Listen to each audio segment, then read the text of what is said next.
Today we are going over some terms. So what is a green belt? What does that mean?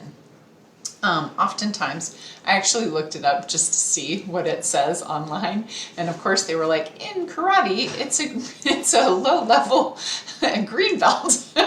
Obviously, that's not what we're talking about here. What we're talking about here are those sort of islands of green space that you see that are in between, right? They're not a park. They're not covered by the community space of a homeowners association. They're kind of in this weird quasi world, and they're also not privately owned. They kind of seem like they could be a park at some point. They're often well maintained, and sometimes private citizens take that on themselves. Sometimes the community takes it on, but it's this like weird sort of nebulous thing.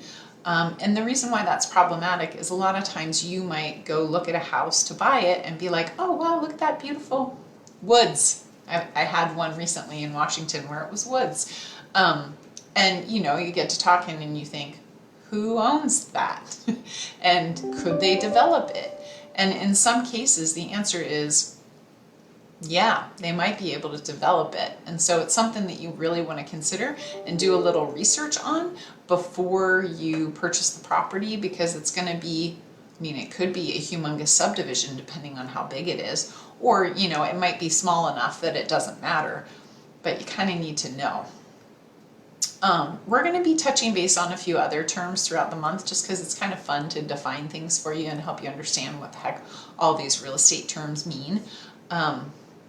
But as always, thanks so much for tuning in today, and we'll see you next week. Thanks.